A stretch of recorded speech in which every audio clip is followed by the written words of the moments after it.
দাড়ি রাখতে চায় কিন্তু স্ত্রী রাখতে দেয় না, এখন আমি কি করতে পারি? বলেন সংক্ষেপ করে বলতে। এসব কথা কেমনে সংক্ষেপ করতাম বলেন? স্ত্রী যদি দাড়ি রাখতে না দেয়, কি বলে স্ত্রী?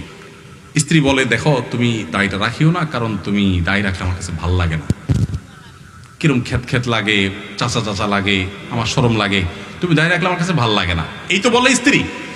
স্ত্রীকে বলবেন, ঠিক আছে, তোমার কাছে যখন ভালো লাগে না, এই দাঁড়িয়ে আমি কেন রাখবো? অবশ্যই ফেলে দিব, চেঁচে ফেলবো। তুমি যেটা পছন্দ করো আমি কেন রাখবো? তুমি আমার স্ত্রী। এরপরে বলবেন, আচ্ছা আমারও তো একটা কথা আছে, তোমার তো বলা হয় না, তোমার মাথার চুলগুলো আমার একদম ভাল লাগে না, একেবারে অপছন্দ, প্লিজ তুমি একটু শেভ করে ফেলো, একদম ওমরা করে যেরকম নেড়া করে এরকম নেড়া করে ফেলো। এটা বলার পরে বউ কি বলবে? পরের লাইন কি হবে বলেন? বউ বলবে, সব ঠিক আছে তো তোমার? মানে মাথা কোনো সমস্যা হয় নাই তো? তোমার তো ডাক্তারের কাছে যাওয়া দরকার, মানসিক ডাক্তার দেখান, তো পাগল হয়ে গেছো, মেয়ে মানুষের চুল চাষতে বলতেছো, তুমি তো পাগল হয়ে গেছো। এবার বলবেন, শেষ হয়েছে তোমার কথা? যদি কি শেষ, কি হইব? তো বলবেন যে আমিও তো ওইটাই বলতে চাইছিলাম। আমি বললে তো তুমি চেত্তা, যে মেয়ে মানুষ আল্লাহ তার মাথায় চুল দিছে তার সৌন্দর্য, তো পুরুষ হিসাবে আল্লাহ আমাকে দাড়ি দিয়েছেন, এটা তো তোমাকে দেয় নাই, মহিলাকে দেয় নাই, এটা তো পুরুষত্বের মার্কা, এটা পুরুষের মার্কা, এটা তো আরেকজনের না, এটা আমার আছে, এটা তো আমাকে আল্লাহ তাআলা দিয়েছেন, তোমাকে দেন না, এটা তো আমার মার্কা। এখন তুমি আমার মার্কাই দূর করে ফেললে তারপর তোমার কাছে ভালো লাগবে, তো তোমার মার্কা আমি দূর করে ফেললে আমার কাছে ভালো লাগুক, সেটা তুমি মানবা? সেটা যেহেতু তুমি মানতেছো না, আমার ডাক্তারের কাছে নিতে চাচ্ছ, তো তোমারও ডাক্তার কাছে নেওয়া উচিত।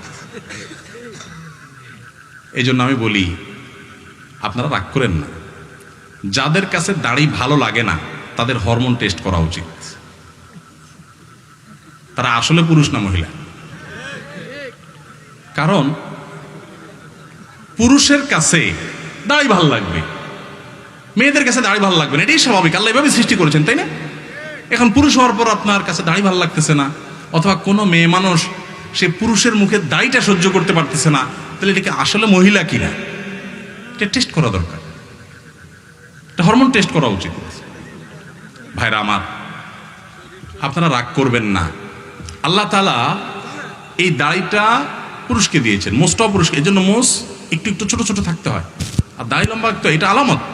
আর মেয়েকে আল্লাহ দেন নাই, অন্য সব কিছু তারও আছে, আপনারও আচ্ছা, এটা আপনার আলামত, আপনি আলামতই চেঞ্জ করে ফেলতে চাচ্ছেন। আপনি তো ওই যে 2 নম্বর একটা বাইরে হয়েছে না, কি ট্রান্সজেন্ডার, এটা হইতে চাইতেছেন। আপনি যে মনে মনে ওই যে কি শয়তানি না আছে, সমকামিতা প্রতিষ্ঠা করার জন্য আরেক নতুন শয়তানি শুরু হয়েছে না? শিক্ষিতরা আমাদেরকে বুঝাতে চায়, হুজুরদের মাথায় বুদ্ধিশুদ্ধি নাই, এগুলো মানসিক সমস্যায় মানুষগুলোর প্রতি সিম্পাথি দেখানো দরকার, মায়া দেখানো দরকার। আরে ভাই, বেচারা অসুস্থ, তারা ট্রিটমেন্ট করা দরকার।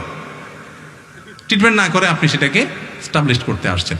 আসল ধান্দা হলো ওই যে আল্লাহ বলেছেন, শয়তানের টার্গেট মানুষের লিঙ্গ পরিচয়, এটাকে সে সৃষ্টিকে পরিবর্তন করে দিবে, সেটার ষড়যন্ত্রের অংশ।